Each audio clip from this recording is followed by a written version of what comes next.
Yesu Robanga Azebia Rona Royo Kondene Azebuta Ro Sangilia we Azebuta Ro Diembino Robanga Azebia Ro Sangilia we Azebuta Ro Diembina we Roko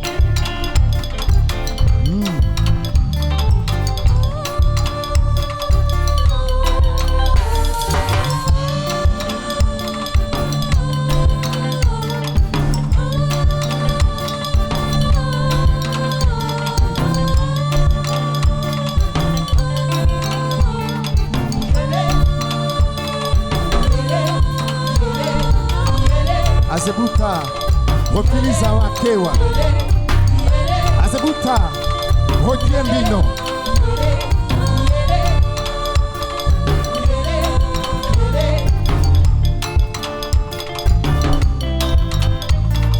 Igewa Igewa Igewa Igewa Igewa Igewa Igewa Igewa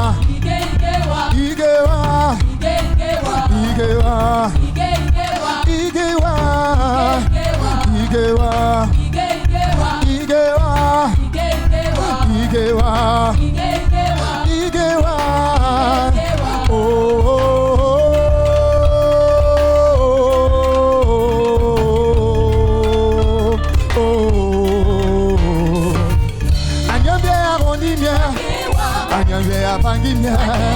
Anyambia panier maintenant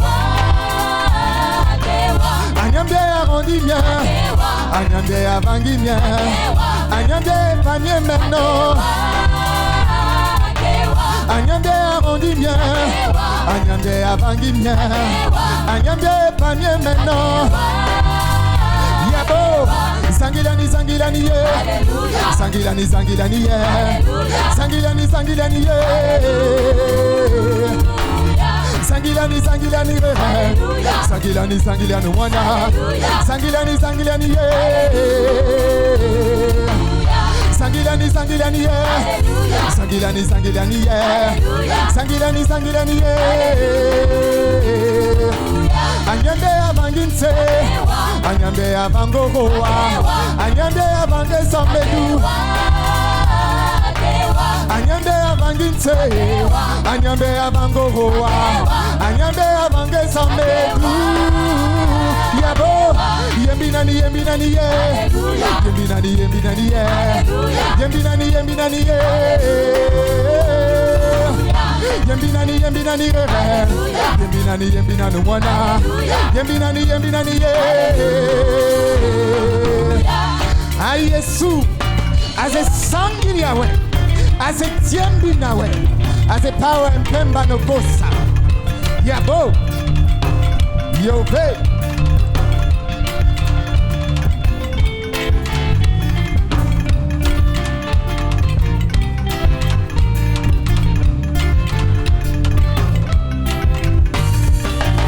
Akewampolo Akewampolo Akewampolo Akewampolo Akewampolo Akewampolo Akewa Akewa Akewa Yefiliza wakewa Yefiliza wakewa Akewa Akewa Yefiliza wakewa Yefiliza wakewa Akewa Akewa Akewa Akewa Yefiliza wakewa Yefiliza wakewa Yefiliza wakewa Akewa Akewa Akewa Akewa Akewa Akewa Akewa Akewa Aze sangilia we Yesu Aze sangilia we Yesu Jésus est au centre de toutes choses. Oui, Jésus est au centre de toutes les choses. Du début jusqu'à la fin, toujours tu étais, toujours tu seras Jésus. Jésus, rien d'autre ne compte. Rien n'arrive à ta hauteur.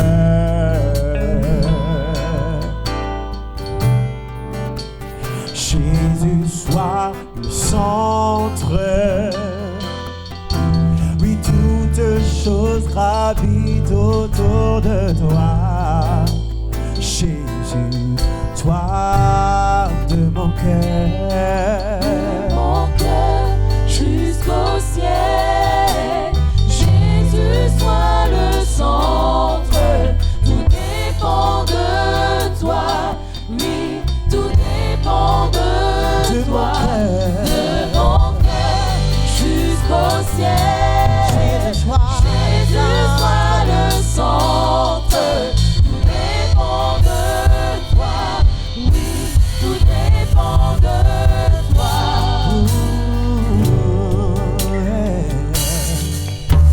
Jésus est au centre de l'Église. Jésus est au centre de l'Église. Dis depuis Du début jusqu'à la fin, toujours tu étais, toujours tu seras Jésus.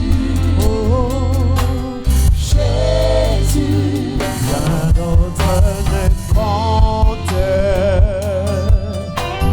Rien n'arrive à ta hauteur.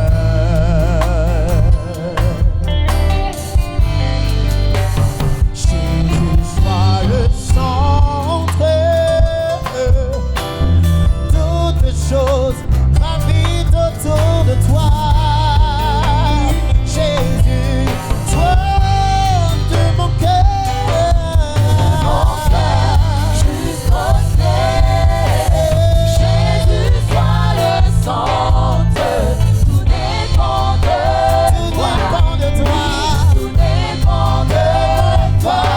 De mon cœur jusqu'au ciel.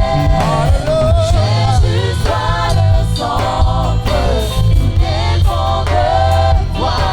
Oui, tout dépend de toi.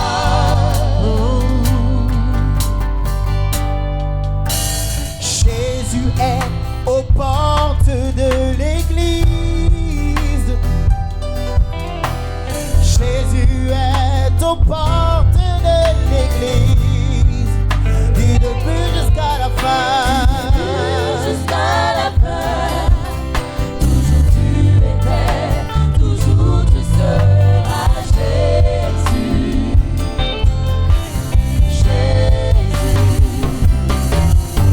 Jésus est au centre du Gabon.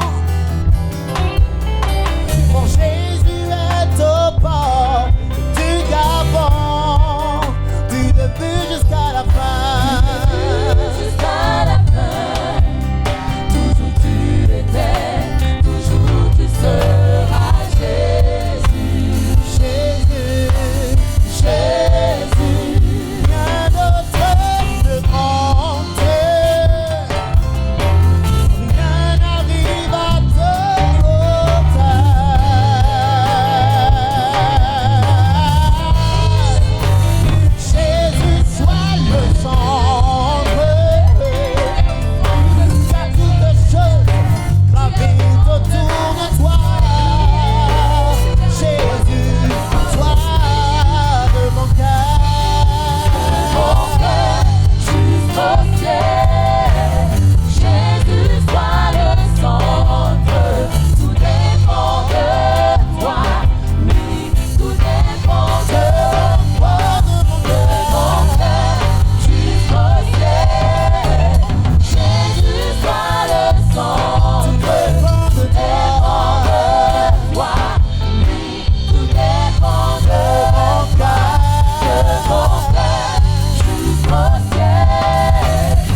toi la gloire, Papa Céleste. toi, Seigneur. Tout dépend de toi, Jésus.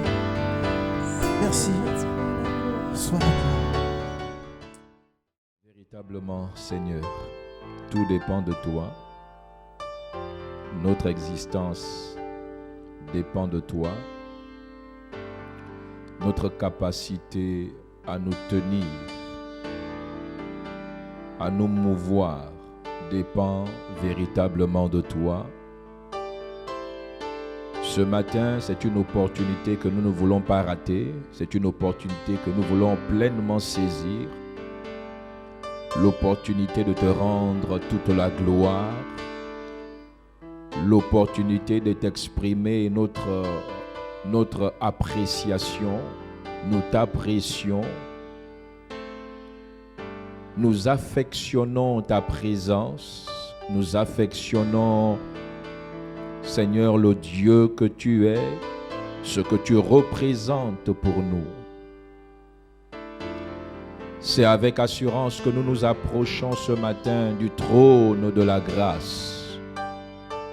Seigneur, devant ton trône, lorsque nous nous tenons devant ton trône, nous réalisons combien de fois nous sommes vulnérables et combien toi tu es grand. Nous réalisons combien de fois nous sommes petits et combien de fois toi tu es tout puissant. C'est là devant le trône, dans ta présence, que nous réalisons nos limites, mais en même temps nous avons la révélation du Dieu illimité que tu es. Cela se produit seulement lorsque nous sommes dans ta présence. Dans ta présence, Seigneur, toute forme d'orgueil tombe et nous réalisons, Seigneur, que nous sommes simplement le résultat de ta grâce. C'est pourquoi ce matin, nous disons que tout dépend de toi. Seigneur, reçois la gloire et la louange. Merci pour le souffle de vie. Reçois notre appréciation, reçois notre gratitude, reçois notre adoration, reçois notre louange, reçois nos actions de grâce, Père, pour l'opportunité de nous tenir dans ta présence, l'opportunité de nous approcher de toi. Seigneur, reçois la gloire et la louange. Merci, Saint-Esprit. Tu es là, tu es présent. Tu nous conduis. Que toute la gloire te revienne dans le nom de Jésus-Christ. Nous avons ainsi prié et nous voulons ensemble dire Amen. Amen. Une fois de plus, ce n'est pas une fois de trop. Soyez la bienvenue ce matin à notre culte dominical. Recevez les salutations de nos leaders, en la personne du révérend Bruno Koussou et de la révérende Lydia Koussou. Recevez les salutations de ces leaders. Je voudrais ce matin interpeller le peuple de Dieu, l'Église que nous sommes. Nous devons comprendre que les temps dans lesquels nous sommes doivent pouvoir non seulement nous interpeller, les temps dans lesquels nous sommes doivent nous interpeller, mais aussi nous amener à comprendre et à saisir dans quelle direction Dieu désormais nous veut. Ces temps ne sont pas fortuits. Ces temps ne sont pas là par hasard. Si Dieu a permis que de telles choses se produisent, en ce qui concerne le peuple de Dieu, je ne m'adresse pas à tout le monde, mais en ce qui concerne le peuple de Dieu, nous devons comprendre que dans ces temps et dans tout ce qui est en train de se produire, il nous faut impérativement saisir la direction de Dieu, saisir la volonté de Dieu, ce que Dieu veut et ce qu'il attend de nous. D'ailleurs, c'est ce qui est déclaré dans le livre de Romains, afin que vous discerniez quelle est la volonté de Dieu. Donc, dans tout ce qui est en train de se produire, il nous faut faire cet exercice, l'exercice de discerner la volonté de Dieu, ce qui est bon, agréable et parfait. dans quelle direction désormais Dieu veut nous voir aller et quelle est sa volonté dans tout ce qui est en train de se produire. Nous sommes dans des temps particuliers, Église de Jésus, peuple de Dieu. Nous devons comprendre que la configuration du monde a changé et la configuration du monde ne sera plus jamais comme auparavant. Et donc, dans tout ce qui est en train de se produire, c'est un impératif pour nous de comprendre et de saisir quelle est la pensée de Dieu. Au regard de tout ce qui se passe, il est temps pour nous de comprendre que la vie chrétienne est bien plus. La vie chrétienne est bien plus que le fait de parler en langue. La vie chrétienne est bien plus que le fait de servir uniquement à l'église. La vie chrétienne est bien plus que le fait de chanter et de danser lors de nos rencontres chrétiennes. La vie chrétienne va bien au-delà de tout ce que je viens d'énumérer. Et il nous faut dans ces temps saisir la pensée de Dieu. Dieu nous a appelés à bien plus. Je voudrais que de là où tu te trouves, de là où tu es, que tu puisses dire avec moi, Dieu m'a appelé à bien plus. Dieu t'a appelé à bien plus que parler en langue. Dieu t'a appelé à bien plus que servir au sein d'une église locale. C'est une très bonne chose, mais Dieu t'a appelé à bien plus que cela. Dieu t'a appelé à bien plus que chanter et danser lors des rencontres chrétiennes. Nous sommes arrivés à un temps, nous sommes arrivés à un moment où il nous faut être tout ce que Dieu nous a appelés à être et faire tout ce que Dieu nous a appelés à faire. Je vais le reprendre. Nous sommes arrivés à un temps où il me faut être tout ce que Dieu nous a appelés à être et à faire tout ce que Dieu nous a appelés à faire. Rappelez-vous, dans le livre des Éphésiens, il est dit que ce sont des choses que Dieu a préparées afin de nous voir les pratiquer, des œuvres qu'il a prévues, planifiées, arrêtées et qu'il veut nous voir pratiquer. Il nous faut comprendre que nous sommes arrivés à un temps où la différence doit se faire remarquer. Et cette différence doit se faire remarquer. C'est dans les temps dans lesquels nous sommes arrivés. En fait, laissez-moi vous le dire autrement. Le salut que Dieu nous a accordé en Christ Jésus. Je dis bien, le salut que Dieu nous a accordé en Christ Jésus, ce n'est pas uniquement la sortie des ténèbres. D'après le livre de Colossiens, il nous a délivrés de la puissance des ténèbres. Non, le salut que Dieu nous a accordé en Christ Jésus, ce n'est pas juste la sortie des ténèbres, mais c'est également le fait que Dieu fait de nous des lumières du monde, ou bien la lumière du monde. Vous devez comprendre que le salut ne se limite pas, le salut que Dieu t'a accordé ne se limite pas juste à te voir sortir des ténèbres, mais également, Dieu fait de toi, dans ce monde, une lumière. Voici l'autre aspect du salut. Dieu fait de toi et de moi une lumière. Cela fait partie de la totalité du salut. Tu es la lumière dans ce monde. Et quand je suis en train de dire qu'il nous faut être tout ce que Dieu nous a appelés à être, ça veut donc dire quoi? Tu dois être la lumière dans le monde. Dieu t'appelle, Dieu nous appelle en tant que peuple de Dieu, en tant qu'Église du Seigneur. Dieu nous appelle à être la lumière du monde. Je voudrais lire avec vous un texte dans 1 Jean, le chapitre 1, le verset 5. Voici ce que la Bible dit. La nouvelle que nous avons apprise de lui, ce que nous retenons de lui, quand nous l'avons côtoyé, quand nous avons marché avec lui, pendant 3 ans et demi, nous avons marché avec lui.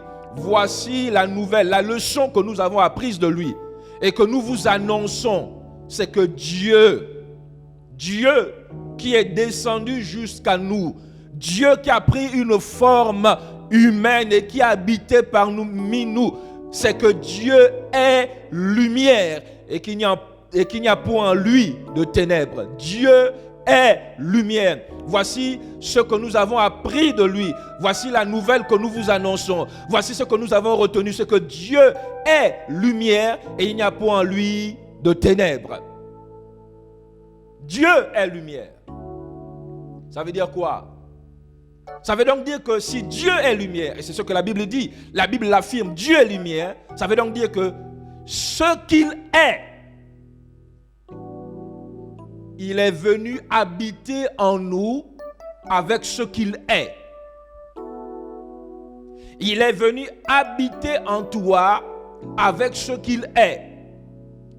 Ce que Dieu est, c'est ce qui est venu habiter en moi. Ce que Dieu est, c'est ce qui est venu habiter en toi. Ce que Dieu est, c'est ce qu'il veut manifester en moi. Il veut manifester en moi, il veut manifester au travers de toi et de moi ce qu'il est. Or, Jean le chapitre 1, le verset 1 Jean chapitre 1, le verset 5 nous dit, Dieu est lumière. Et ce qu'il est, il veut le manifester en moi et en toi.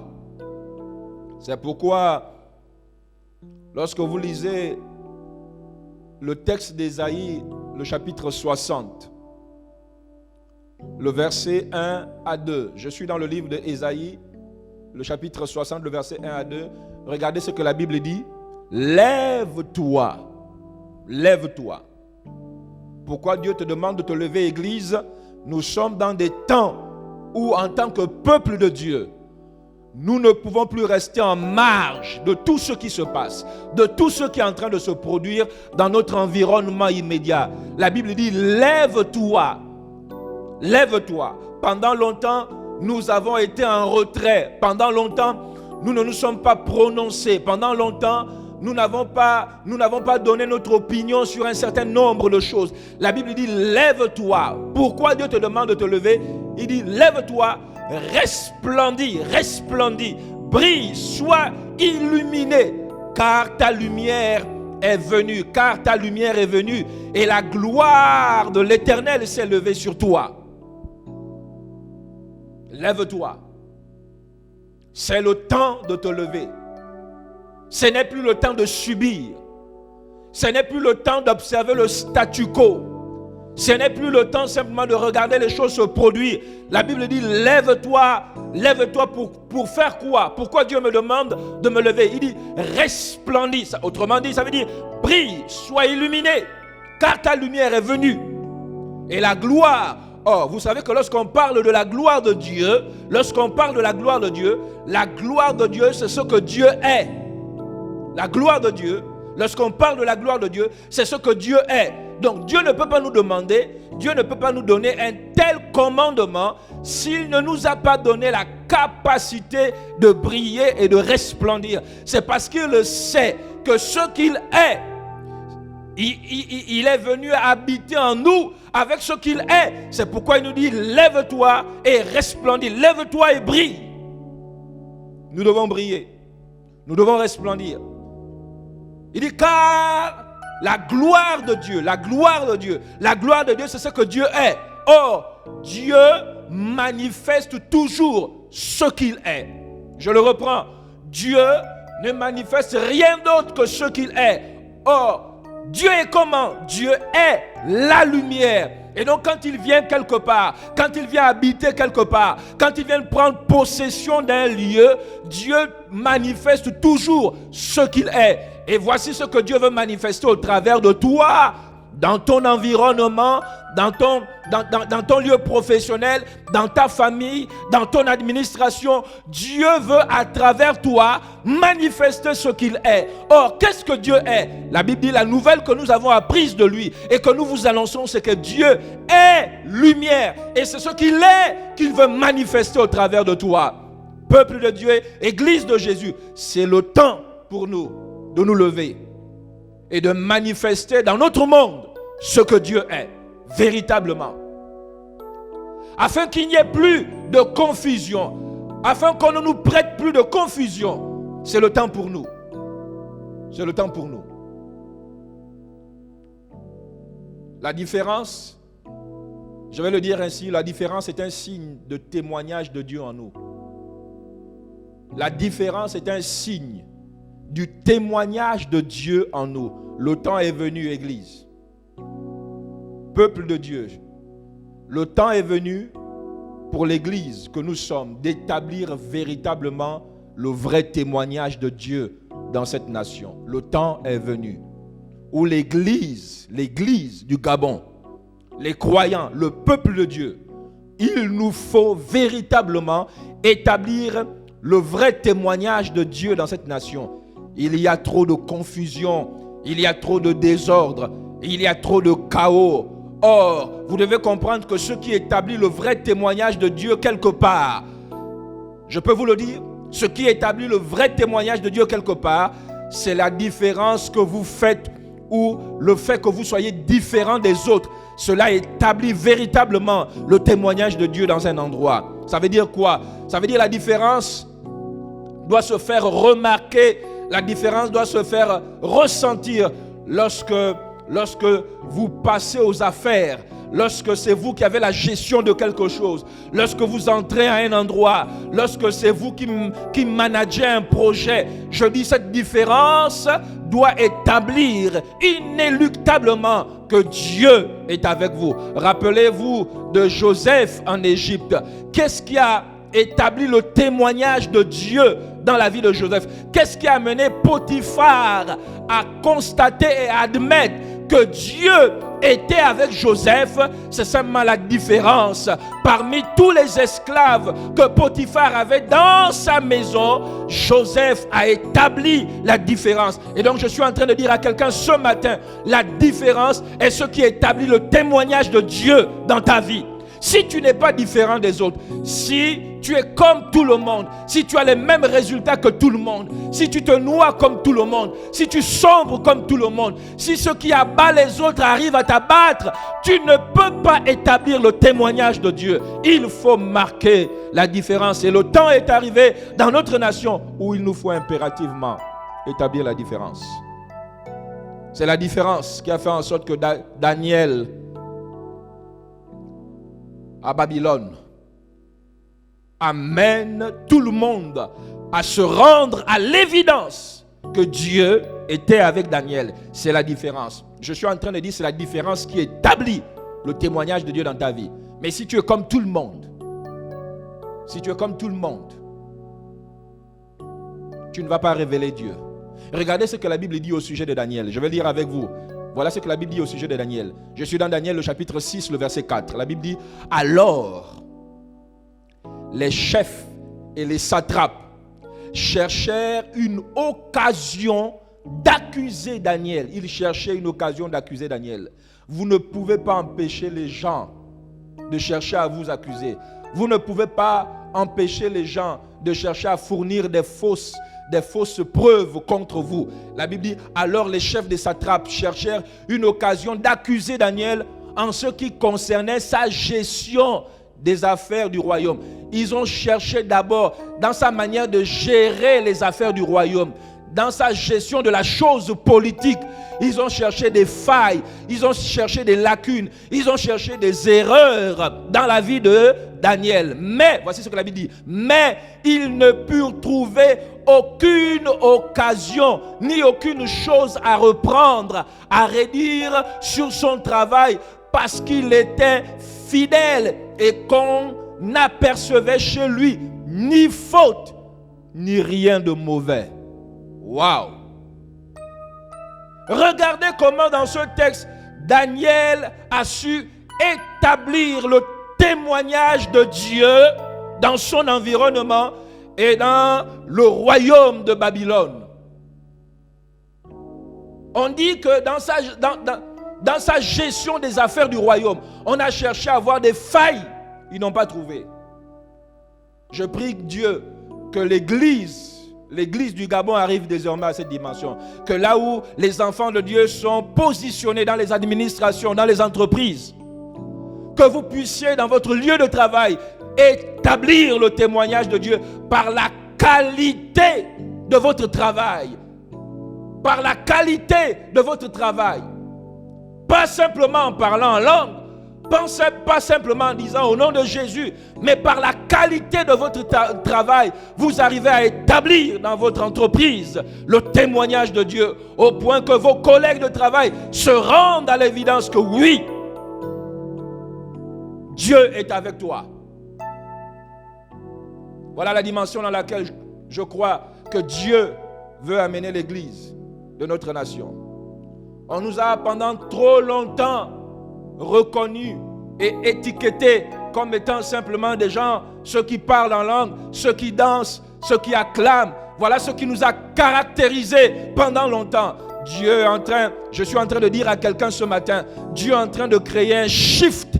Maintenant, il faut que ce soit par la qualité de ton travail, la qualité de ton rendement, que le témoignage de Dieu est établi dans ton environnement. Ton couple, je suis en train de dire à quelqu'un, ton couple doit être différent. Et c'est parce que ton couple sera différent qu'on va remarquer Dieu dans ta vie. Il faut que la vraie lumière brille. La vraie lumière brille. L'autre n'était qu'une contrefaçon. En fait, je vais vous le dire ainsi, les véritables illuminés, c'est nous, les enfants de Dieu, parce que nous avons la vraie lumière. L'autre n'est qu'une contrefaçon. Les véritables lumières doivent maintenant rentrer en scène. Voici ce que je crois que le Seigneur m'a dit. Les véritables lumières doivent désormais rentrer en scène. Nous sommes pendant longtemps restés en retrait des affaires du monde. Il est temps qu'on rentre en scène. Or, vous devez comprendre que notre scène à nous, notre sphère, c'est le monde. Ce n'est pas le ciel. C'est le monde qui est notre sphère. C'est là où Dieu veut te voir briller, veut me voir briller. C'est pourquoi quand vous lisez dans le livre de Matthieu, le chapitre 5, le verset 14, la Bible dit, vous êtes, pas vous serez, vous êtes, c'est ce que tu es déjà. Vous êtes la lumière du monde. Donc, la sphère où Dieu veut te voir briller, où Dieu veut te voir établir son témoignage. La sphère, ce n'est pas à l'intérieur de l'église. Il dit, vous êtes la lumière du monde. Une ville située sur une montagne ne peut être cachée. Il n'a pas dit, vous êtes la lumière de l'église. Il a dit du monde. Voilà ta sphère d'influence. C'est le monde. Ça veut donc dire que Dieu ne nous a pas destinés et mandatés pour être la lumière au sein de l'église, mais plutôt pour être la lumière du monde. Pourquoi la lumière du monde? Parce que vous devez comprendre que le monde, la condition du monde et la condition des hommes dans le monde laisse à déplorer et déplorable. Dans le monde, voici la condition des gens dans le monde. Ils vivent dans la confusion. Ils sont ignorants du plan de Dieu pour leur vie. Pas nous, mais eux. Nous savons. Nous avons la révélation de qui est Dieu et nous avons la révélation de pourquoi nous sommes sur la terre et de pourquoi nous avons été sauvés. Nous sommes en train d'aller vers la réalisation du plan de Dieu pour nous, mais ce n'est pas le cas pour le monde. Ils sont ignorants du plan de Dieu pour leur vie. Ils ne savent pas pourquoi ils existent. Mais toi en tant que juste, toi en tant qu'enfant de Dieu, tu sais pourquoi tu existes. Nous savons pourquoi nous sommes sur terre, mais ce n'est pas le cas de ceux qui sont dans le monde. La Bible dit que le monde entier est sous le pouvoir des ténèbres. Nous avons déjà été délivrés, mais le monde entier est sous le pouvoir des ténèbres.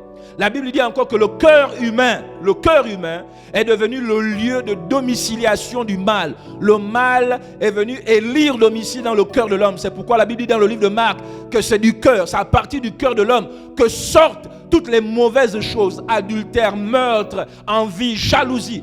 Donc ça veut dire que le mal est venu élire domicile dans le cœur de l'homme. C'est pourquoi Dieu, la sphère où il veut nous voir illuminés, il veut nous voir éclairés, montrer le véritable modèle, la vraie vie, c'est dans le monde. C'est dans le monde. Église, c'est le temps. La Bible dit, lève-toi. C'est le temps de nous lever.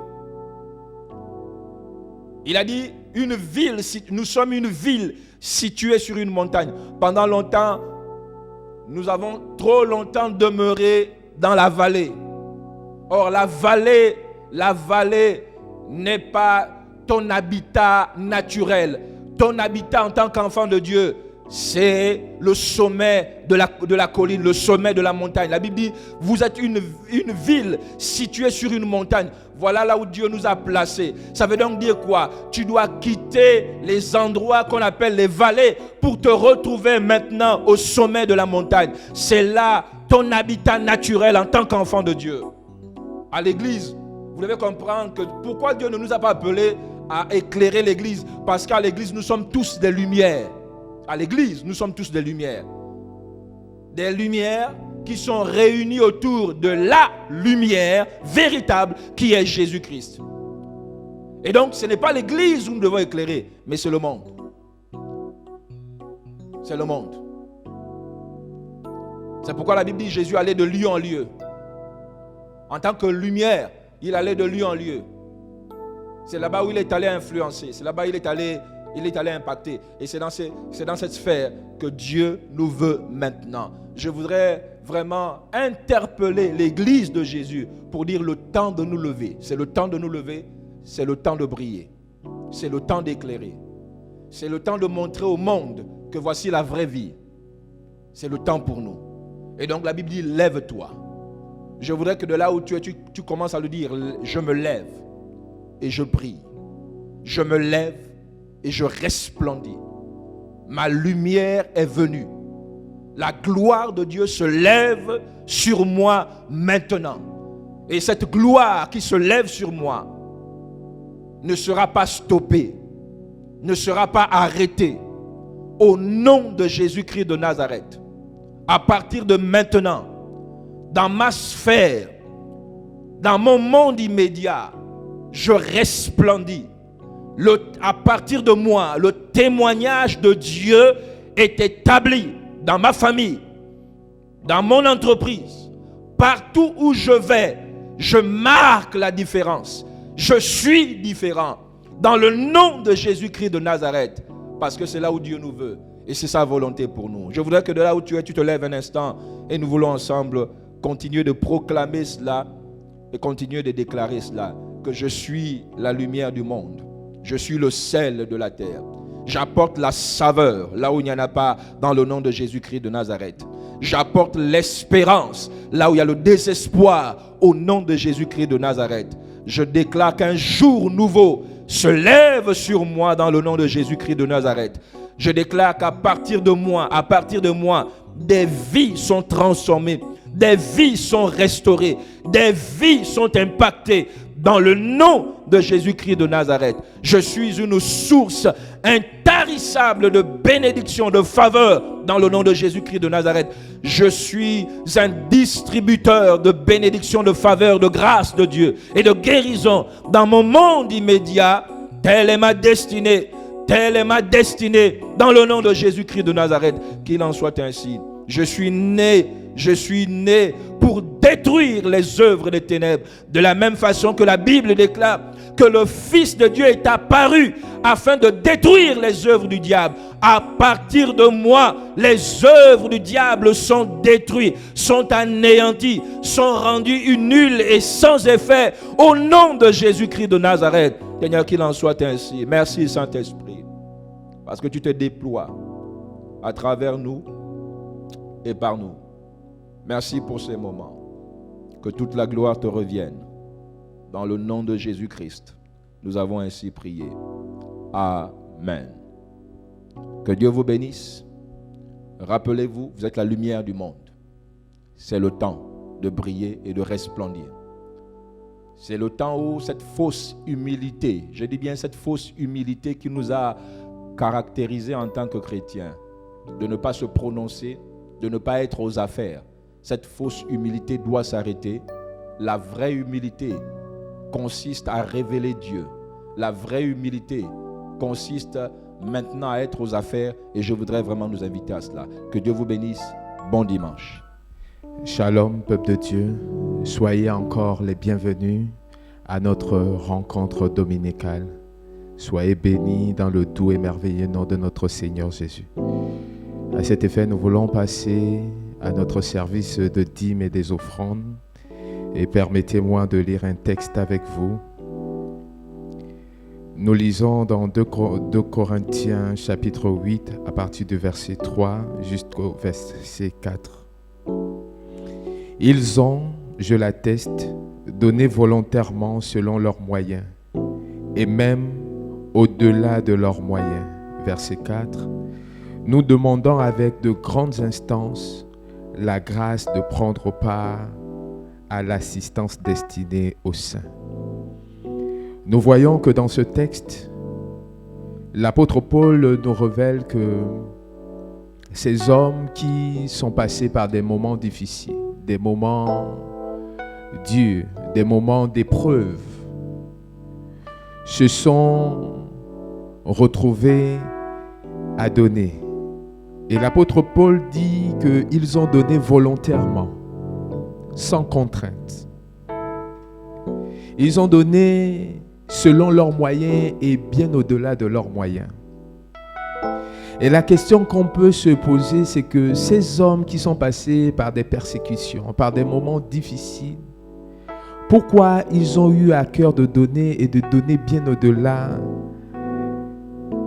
de leurs moyens? Au verset 4, nous avons la réponse à cette interrogation.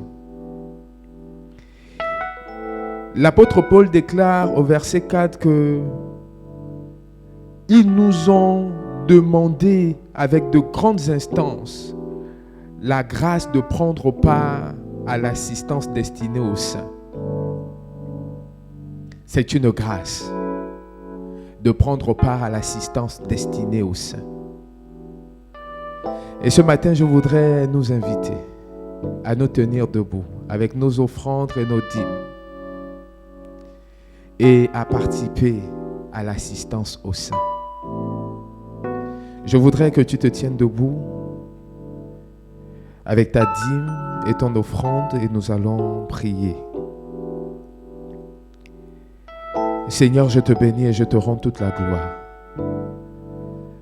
Parce que je suis convaincu, Père, que c'est une grâce que de prendre part à l'assistance des saints. Nous voulons ce matin apporter nos dîmes et nos offrandes volontairement pour que dans ta maison, il ne manque ni huile ni farine. Je voudrais bénir ton Saint-Nom pour ces hommes et ces femmes qui apportent leurs dîmes dans ta maison. Merci d'ouvrir les écluses des cieux pour eux et de répandre ta bénédiction en abondance sur leur vie. Au nom puissant de Jésus. Amen. Et vous qui n'avez pas pu ce matin donner les offrandes dans nos différentes cellules, il y a des numéros RTL Monnaie qui s'affichent au bas de votre écran. Vous pouvez faire un dépôt RTL Monnaie en précisant que c'est votre dîme. Soyez bénis et que le Seigneur Jésus se souvienne de vous. Bon dimanche à vous.